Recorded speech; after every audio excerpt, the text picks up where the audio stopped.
అలా కాకుండా ఈ కొమ్ములు ఎండబెట్టినాం అనుకోండి, ఎండబెడితే ఏమవుతుంది, మన షాప్లో కొనుక్కొచ్చిన కొమ్ముల్లాగా ఉంటాయి కానీ అవి గట్టి పడిపోతాయి. కాబట్టి ఎండిన తర్వాత గట్టి పడిపోతాయి కాబట్టి అప్పుడు దంచడం అనేది కొంచెం ఇబ్బంది అవుతుంది అన్నమాట.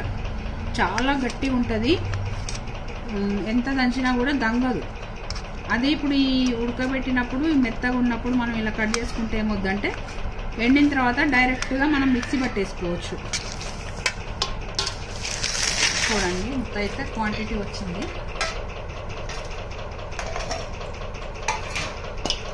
ఇదంతా ఎండబెట్టేద్దాం. పైనకు వెళ్ళి ఎండబెట్టేస్తాను. ఇది కనీసం ఒక వారం రోజులు ఎండాలి. ఇది కనీసం ఒక 1 వీక్ నుంచి 10 days వరకు ఎండింది అనుకోండి, అప్పుడు చాలా గట్టిగా అవుతుంది అండ్ లోపల కూడా ఫుల్గా అంటే కంప్లీట్గా డ్రై అయిపోతుంది. అప్పుడు మనము పసుపు పట్టుకొని స్టోర్ చేసుకుంటే కనుక మనకు దాని లైఫ్ వచ్చేసి కనీసం ఒక 3 years వరకు కూడా పురుగు పట్టకుండా ఉంటుంది. ఎందుకంటే ఎక్కువ ఎండ పెట్టాలి. ఎక్కువ సూర్యరశ్మికి ఎక్కువ ఎండ పెడితే ఎంత ఎండితే అంత పురుగు పట్టే ఛాన్స్ తక్కువ ఉంటుంది అనమాట. ఓకే, కాబట్టి మినిమం 1 వీక్ నుంచి మ్యాక్సిమం 10 days అయితే నేను ఎండ పెడతాను. లాస్ట్ ఇయర్ కూడా నేను పసుపు పట్టినప్పుడు కూడా అలాగే పెట్టాను. ఒక 1 వీక్ నుంచి 10 days దాకా పెట్టాను. ఇప్పటి వరకు కూడా అప్పుడు పట్టిన పసుపు అంటే 3 years ముందు పట్టిన పసుపు ఇప్పటికి కూడా ఉంది, పురుగు అయితే పట్టలేదు. అలా ఉంటుంది అనమాట. ఓకే, ఇది నేను పైన ఎండేస్తాను. పైన పోయి ఎండేద్దాం రండి. ఇది వచ్చేసి మార్చి నెల కదా, మార్చి 3వ తారీఖు అనమాట. కాబట్టి ఎండలు విపరీతంగా ముదిరిపోయినాయి. ఇది వచ్చేసి టోటల్ పైన టెర్రస్ పైన కదా, ఎండ వచ్చేసి ఫోకస్డ్గా చాలా సూటిగా కొడుతుంది. దీన్ని ఇలాగా వారం రోజుల వరకు ఇలాగే వదిలిపెట్టేస్తాను. టోటల్గా ఎండిన తర్వాత ఎలా ఉంటుందో చూపిస్తాను. ఒకసారి చూడండి, ఇలా తయారైంది ఎండిన తర్వాత. పసుపు పైనుంచి తీసుకొచ్చాను. పైన ట్యాంక్ పైన ఎండేసినాం కదా, టెర్రస్ మీద తీసుకొచ్చాను. కంప్లీట్గా డ్రై అయిపోయింది.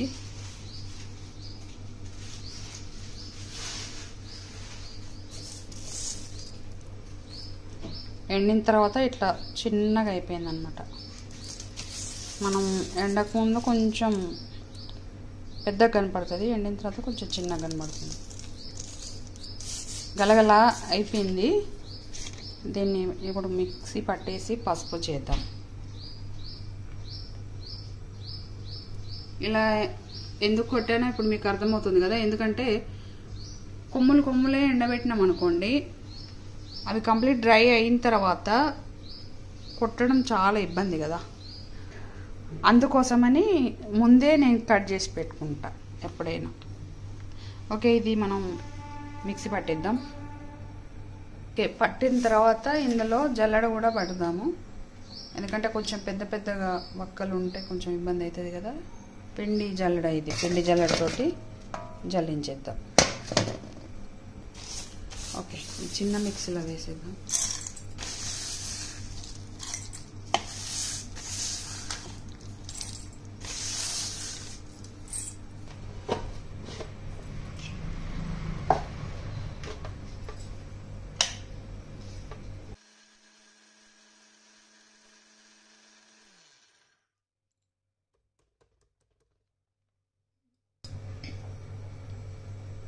పసుపు స్మెల్ అయితే సూపర్ అంటే సూపర్ వస్తుంది.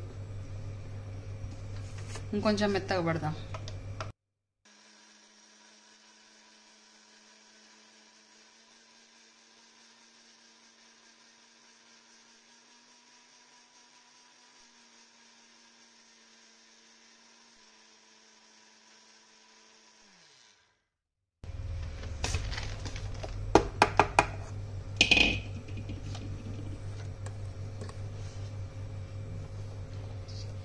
ఇది కొంచెం రవ్వ ఉంది. ఒకసారి మనం జల్లెడ పట్టితే ఇంకొకసారి పట్టేసి జల్లెడ పట్టిద్దాం.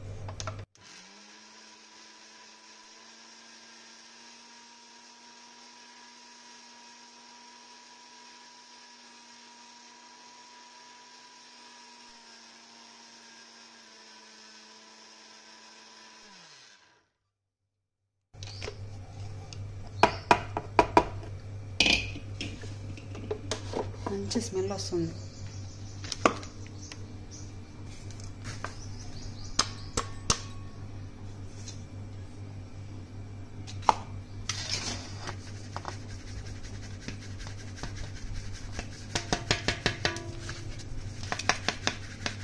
పట్టింది. ఇది మళ్ళీ సెకండ్ ట్రిప్లో వేసేసుకుంటే దాంతోపాటు నలిగిపోతుంది. అది కంప్లీట్ డ్రైగా ఎండడం వల్ల, అంటే గలగల ఎండడం వల్ల తొందరగా నలిగిపోయింది. ప్లస్ ఏం లేకుండా మొత్తం అంతా నలిగిపోయింది అనమాట. ఓకే, ఇప్పుడు సేమ్ ఇదే ప్రాసెస్లో ఇదంతా పట్టేసి టోటల్గా పసుపు ఎంత తయారైందనేది చూద్దాము. Second trip.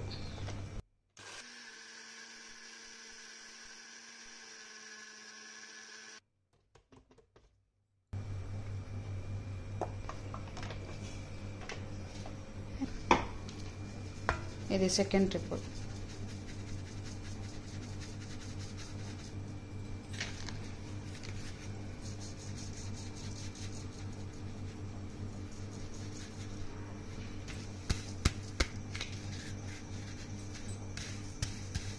ఇది సెకండ్ ట్రిప్లో ఇంత మిగిలింది. ఇది మళ్ళీ థర్డ్ ట్రిప్లో వేసేసుకుందాం. ఓకే, ఇదంతా టోటల్గా ఇంకొక 3-4 ట్రిప్లు అయ్యేలాగుంది. ఇదంతా పట్టిన తర్వాత నేను చూపిస్తాను మీకు. టోటల్గా అయిపోయింది, మొత్తం పట్టేసినాము. ఇది లాస్ట్ ట్రిప్ అన్నమాట. ఇది లాస్ట్ ట్రిప్పు.